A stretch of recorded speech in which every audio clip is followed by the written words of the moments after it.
Hello, welcome back to another breaking news update. My name is Jimmy Boyd, and you were watching Boyd News. Want to thank you so much for tuning in today.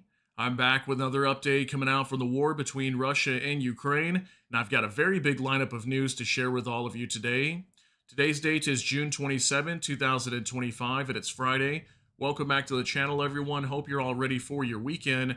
We've got a lot of news to get into in today's update, and I do apologize that yesterday I was not able to make it. Had to do a little bit of adulting in the real world, got all that taken care of, and now we're ready to go.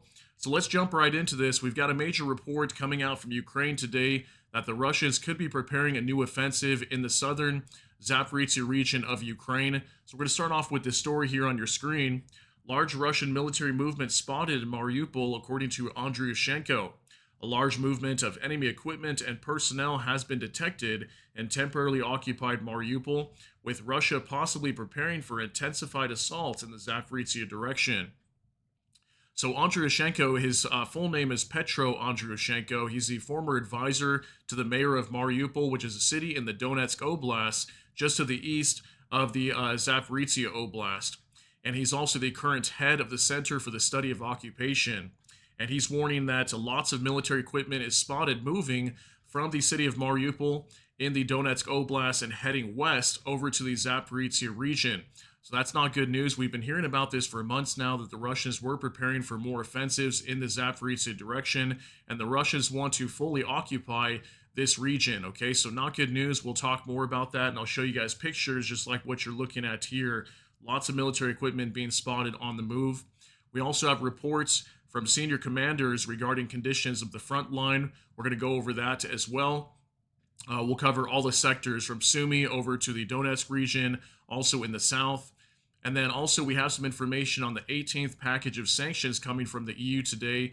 We actually had a report that was issued from President Emmanuel Macron. He actually was talking about this sanctions package, so we'll see if maybe we get a vote on that next week.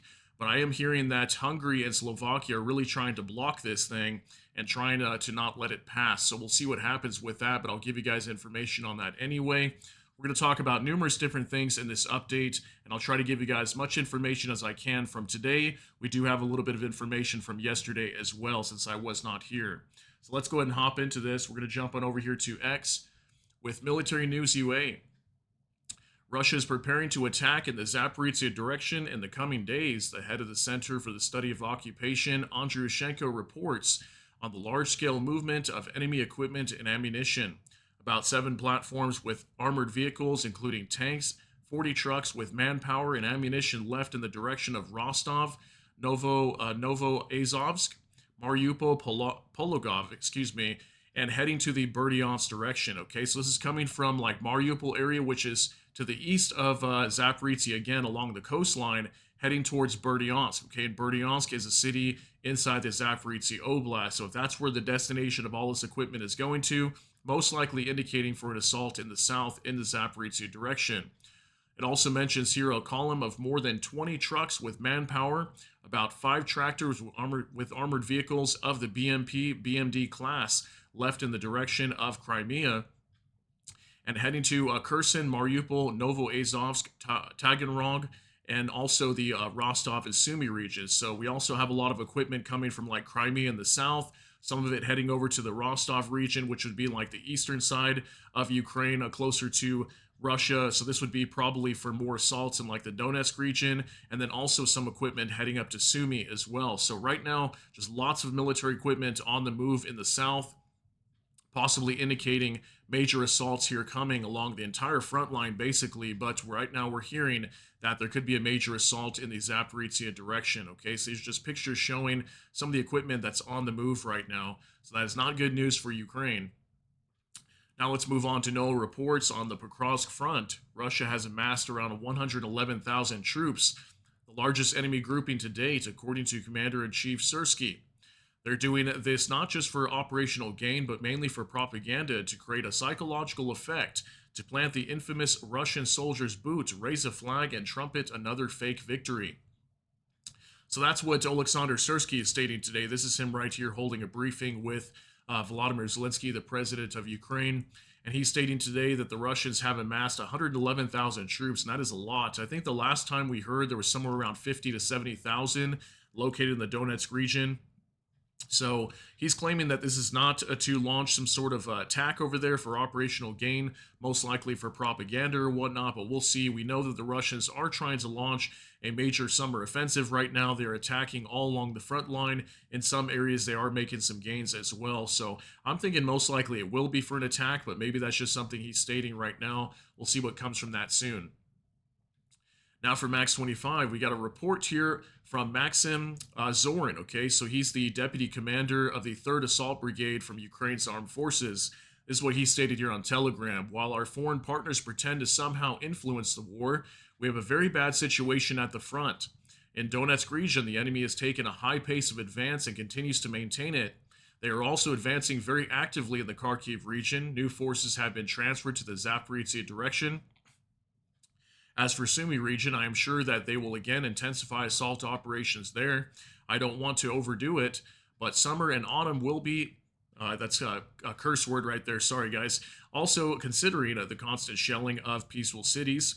The Rusaks are now investing a lot of effort in inflicting maximum destruction and advancing at any cost, that is, in the ability to convince everyone of their complete dominance on the battlefield. It is the front that decides everything. Now it is extremely important to concentrate all attention around it. As an unnecessary reminder to all those who are tired and want to stay away, everyone is tired, but our mood has no effect on the enemy's actions. So Maxim Zorin just warning that pretty much all along the front line right now, the Russians are they're trying to advance. In some areas they might be advancing, but for the most part they are attacking heavily right now, pretty much all along the front line. So not good news. Hopefully Ukraine is ready for this. We know they've been building up a lot of defenses right now. A lot of trenches are being built, especially behind the front lines, like in the Donetsk region. We reported that just a couple weeks ago. So the Russians are attacking pretty much everywhere right now. Now, Max 25, Russia may launch a large-scale offensive on Ukraine with the support of DPRK in the summer, according to South Korean intelligence. Russia will probably send another 6,000 North Korean soldiers. They are already being recruited. So yesterday, when I was not here for you guys, we did have a report coming out that the North Koreans might be sending another batch of soldiers over. Not sure how many. I would assume probably 5,000 or more, maybe. Yeah, a few thousand at least going to Russia that are going to support operations inside of Ukraine. So not good news. That's more help coming from North Korea and more soldiers they're going to be deploying into combat over here, possibly even on Ukrainian soil. Now from Anton Yushchenko, President Macron says in the next few days, the European Union is expected to adopt an 18th sanctions package, unprecedented in its ambition and the measures it contains in the financial and energy sectors. It will impose an embargo, notably on imports of Russian crude oil refined in third countries, which is a strong signal, and I hope that this agreement will also include the principle of lowering the cap price on Russian crude oil. It is important to pass it because it is a very deterrent package that will have an impact on the Russian economy and will probably bring Russia back to the negotiating table. So that's pretty much what Macron was stating here in this video. It's like a minute and a half, but he's pretty much just stating this right here, okay? So possibly in the next few days, maybe by early next week, we could see the European Union passing this 18th package of sanctions against Russia. It's supposed to go after their energy sector, their banking sector. It's supposed to be sanctioning more of their shadow fleet of vessels. So this is expected to be a pretty strong package towards Russia, and he's stating here that he thinks that it could possibly bring Russia back to the negotiating table.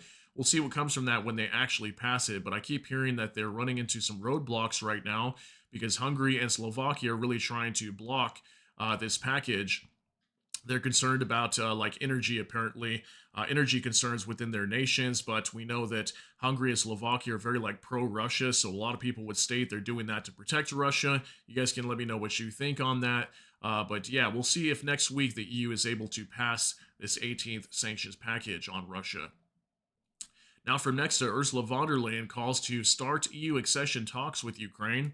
Kyiv has fulfilled all its obligations despite the war and constant shelling, said the head of the European Commission. That's why Brussels supports opening the first cluster of accession negotiations. So this is very big.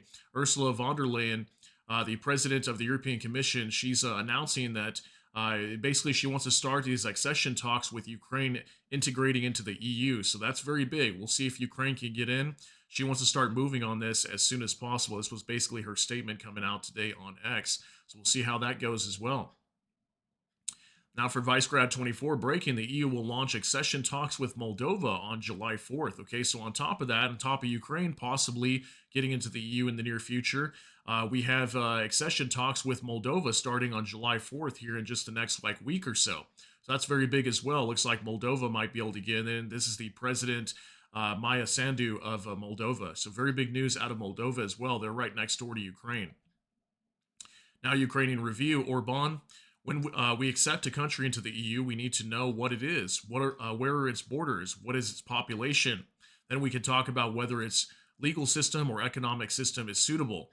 No one can say what Ukraine is. We know what it is. We don't know what it is now, and we don't know what it will be. What will remain of it? Where are its borders? The population is fleeing. We don't know how many there are, how many there will be. So this is what Viktor Orban was reportedly stating just over the last 24 hours as well, pretty much saying that we don't know what Ukraine is going to be or what they are right now, and a lot of people might not be happy with some of those statements from Orban. But yeah, he's claiming that what will be the condition of Ukraine after this war if we allow them into the EU right now. Are we going to have issues with that? Apparently, he's got some current concerns about Ukraine joining into the EU, and we know for a while now Orban has not been happy with Ukraine being integrated into the EU. So it looks like they're going to run into some roadblocks, and Hungary at least is not going to be very happy with that.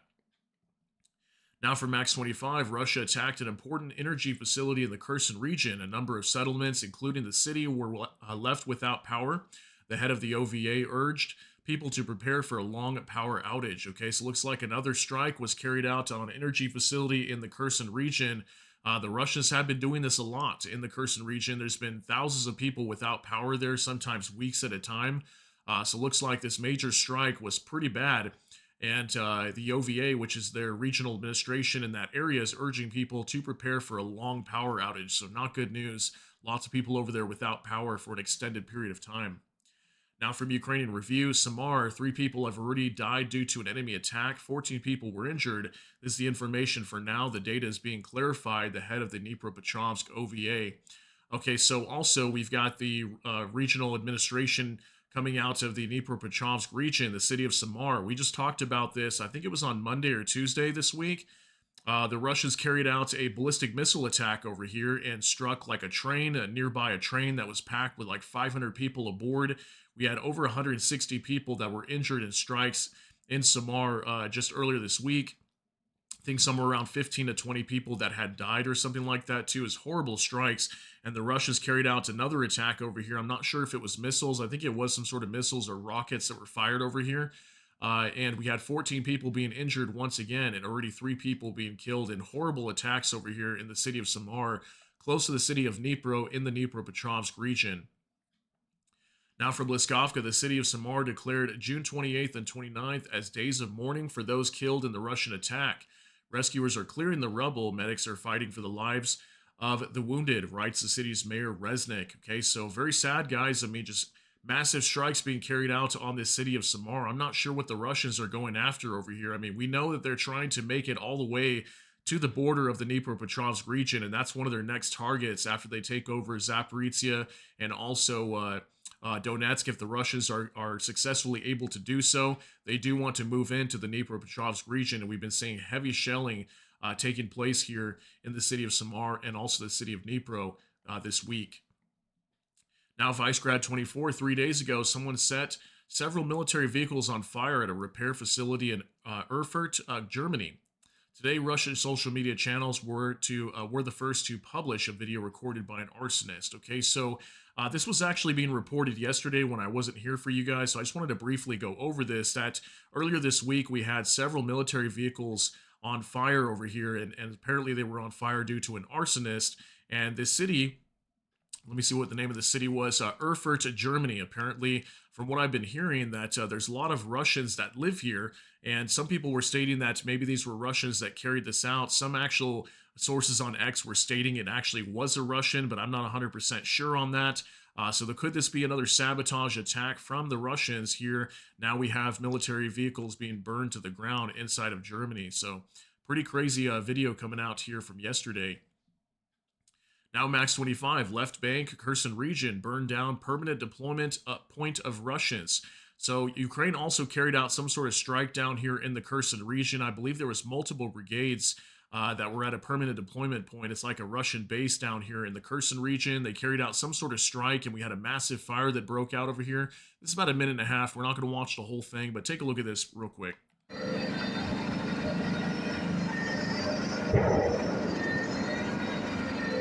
Хлопает жестко.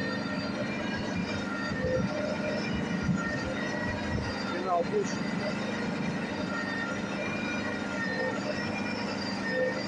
All right, we'll go ahead and pause it right there. So yeah, it looks like we had some sort of maybe rocket or drone attack coming from Ukraine over here on this permanent deployment point for Russia's armed forces. And again, we're hearing that in the south, the Russians are preparing a new offensive, possibly over in the Zaparitzia direction. We've been seeing Ukraine carrying out a lot of strikes over here in Kherson, the Kherson region, also in the Zaporizhzhia direction as well.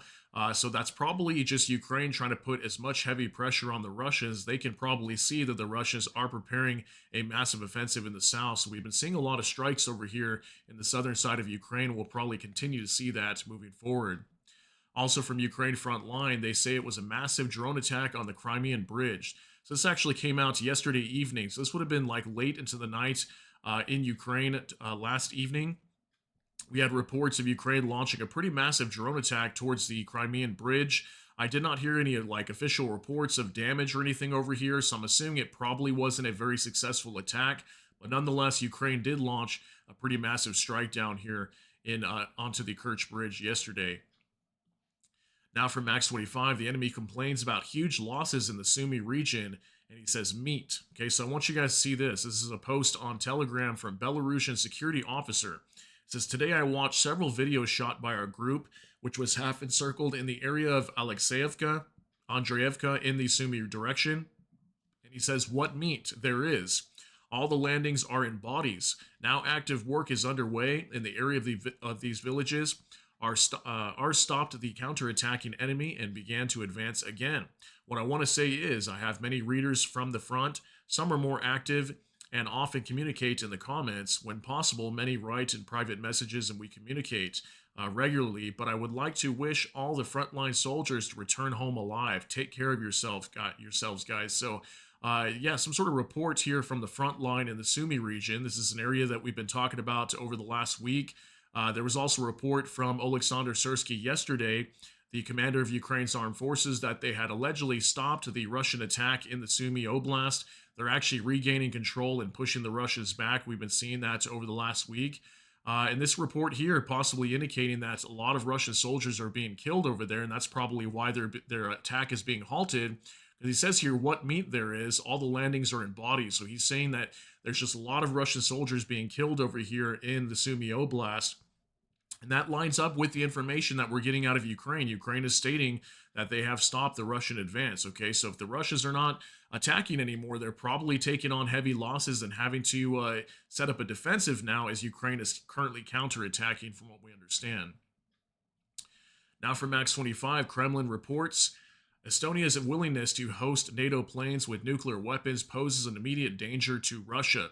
So the Kremlin's responding to some statements that came out from Estonia just over the last 24 hours. Their defense minister is stating that they are going to be hosting F-35s at some of their bases over there. And these are nuclear-capable fighter aircraft, okay? They can carry tactical nuclear warheads.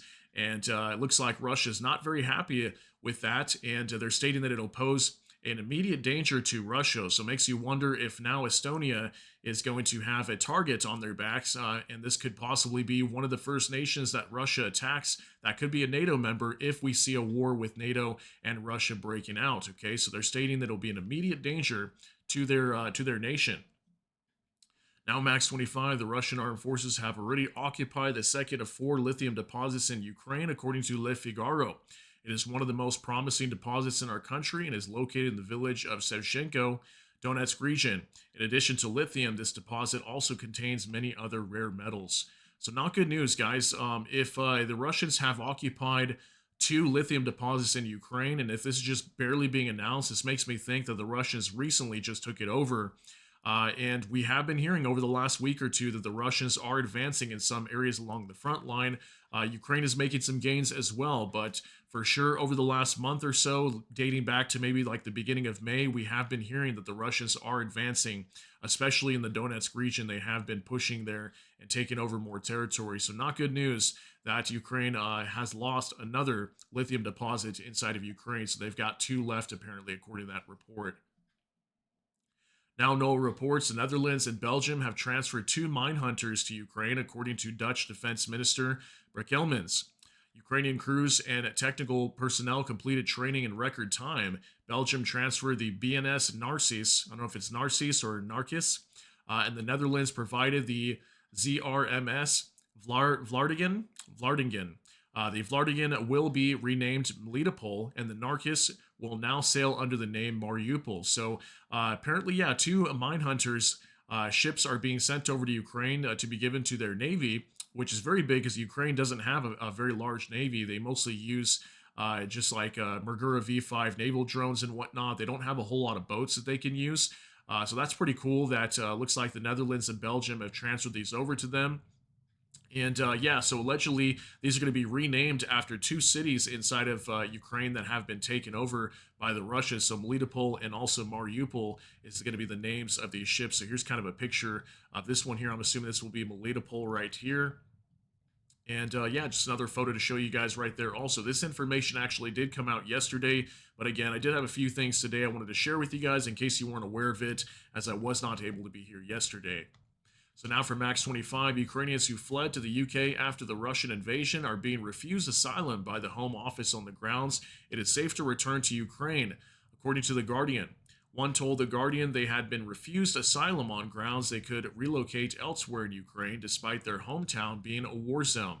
So this is kind of sad to see. This is a report out of The Guardian today. Ukrainians who fled to the UK being refused asylum on grounds that it's safe to return. Law firm says it hears weekly from Ukrainians, including vulnerable women and children who were turned down. So that's horrible, guys. I mean, Ukraine is obviously a war zone right now, and nowhere, in my opinion, is really safe in Ukraine because the Russians can reach with missiles or drones wherever they really want to.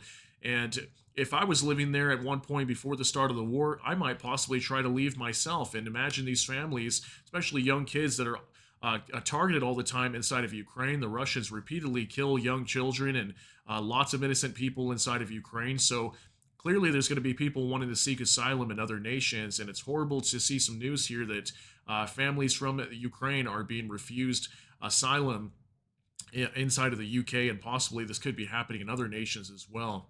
It's very sad to see that. Now, from Mosin into it, update on the AFU's use of the Peklo drone cruise missile, range of 700 kilometers or 450 miles. Speed is 700 kilometers per hour or 450 miles per hour. The weapon reached and destroyed its target, and the tail section was thrown away from the blast. So I'm going to show you guys a video, and this actually did come out yesterday as well, but apparently we had some remnants found of one of these Peklo cruise missiles, or I guess you can call it a rocket drone is probably the more correct term for this, rocket drone or missile drone.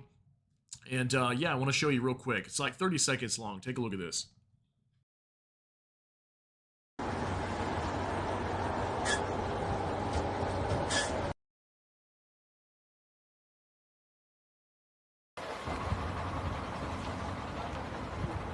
Че ты нахуй?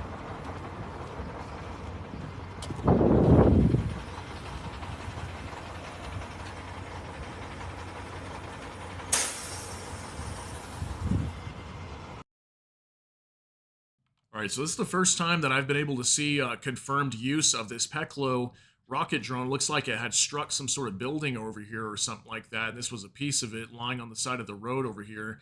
Looks like maybe a Russian soldier had come along and found it. So yeah, we talked about these Peklo missiles drones before. They do fly very fast, and they're very effective and destructive that the Ukrainian military is using to strike targets deep into Russian territory. So I'm not really sure where this happened at, but we did have reports here finally of a Peklo cruise missile being used, or actual evidence of it. Now for Max 25, Operation Pipe under Sudzha results. So I want to show you guys this. Take a look at this from Anastasia Kashevarova. Sorry, guys, hard to pronounce that one too. So this is on Telegram. It says the fighters of the Special Operations Stream were denied payments and awards, 100,000 rubles compensation for lung cancer and no awards. In Kursk hospitals, the fighters were diagnosed with acute bronchitis and moderate severity. They were thrown 100,000 rubles like dogs, and in some fighters, this pseudo bronchitis has already developed into lung cancer, into thromboembolism. Sorry, kind of tough to pronounce some of these words here. But yeah, so what they're talking about here is actually the Russian soldiers that were inside one of the pipes in the city of Sudzha. If you guys remember that, when just before Ukraine was starting to pull out of the Kursk region, there was a report that Russian soldiers, like hundreds of them, were traveling through some sort of gas pipeline system to enter into the city of Sudzha and infiltrate. And apparently, a lot of the soldiers that were inside of there, some of them were even dying. They were choking on some of the fumes. They couldn't breathe in there. And apparently, a lot of them developed all kinds of like bronchitis, issues with their lungs, and also even some of them getting lung cancer. And all they were given was 100,000 rubles, and many of them were denied compensation because they were stating that this wasn't caused by actual, being wounded in war and whatnot. They weren't shot or blown up or something like that. So because it was caused due to some sort of chemicals or something, they were stating that they weren't going to be compensated for that. So can you imagine that, being told to go through a gas pipeline that is probably not safe to be traveling through? You get sick from it, and now you can't fight anymore. Now you've got issues with your lungs, possibly even lung cancer, because your higher ups were telling you to do so. Now you're sick and you're not being compensated by the government. Isn't that insane? Now from Vladimir Tretyak, not surprised is what he says. And take a look at this report here. White House recommends halting funding for investigations into Russian crimes in Ukraine, according to Reuters. And this was actually breaking yesterday as well. So this is not good news. And once again, more information coming out from the U.S. that the U.S. really does side with Russia for the most part. They're really protecting them in a lot of ways. And they're halting funding for investigating Russian crimes in Ukraine. Like, can you imagine that? Pretty much every single day, the Russians are committing war crimes inside of Ukraine and killing innocent civilians, going after civilian targets only, while what we see mainly from Ukraine is striking military targets. I mean, how often do we ever report on this channel or have any information, period, that shows that the Ukrainians are targeting civilians? They don't do that. They're really going after Russian military targets. Pretty much 99% of the time. We very rarely ever see residential buildings getting hit inside of Russia. Not saying that never happens, but especially inside of Ukraine, it's pretty much a daily occurrence, just like we had in Samar today. So insane information. Now for Bliskovka, Ukraine is preparing to sign contracts for tens of thousands of new long-range drones to strengthen strikes on enemy military targets. This was announced by Defense Minister Umarov.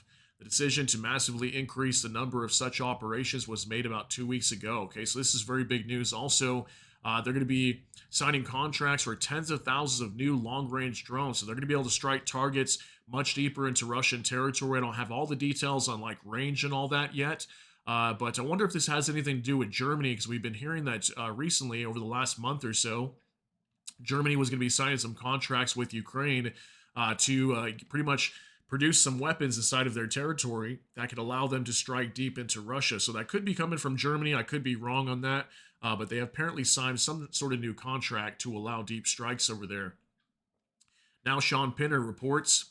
Here's some information from the Daily Mail today, and it says Australia to deploy 100 soldiers to help Ukraine in its bloody war against Russian aggression. Okay, this was actually just coming out on the 25th of June, just a couple days ago, but it was reported just today from Sean Pinner. So don't get super excited from this. I did research this story a little bit, and apparently Australia is deploying 100 soldiers not into Ukraine. They're actually going to be deployed into Europe to protect some of the shipping lanes of international shipments that come from other nations in Europe, or maybe weapon supplies from the U.S. that flow into Poland and then eventually end up inside of Ukraine. They're going to be providing security for all these weapons that are going into Ukraine. So that's very big news coming out of Australia. Yes, I understand it's only 100 soldiers, but I think that's cool that they're stepping up and helping out to ensure the security and safety of these supplies going into Ukraine. So they're still helping in some sort of way. Now from War Translated, Ukraine's Ministry of Defense approved the Protector, a heavy unmanned ground platform, by Ukrainian armor for use. It can carry ammo, evacuate wounded, serve as a remote combat module, or act as a mobile electronic warfare system. With a 700 kilogram payload and 400 kilogram range, it can also deliver smaller ground drones for frontline ops within 2 to 3 kilometers. So check this thing out. I thought this was pretty cool. So yeah, this is an unmanned ground system that can transport equipment, can act as an electronic warfare system. I thought this thing was absolutely sweet looking.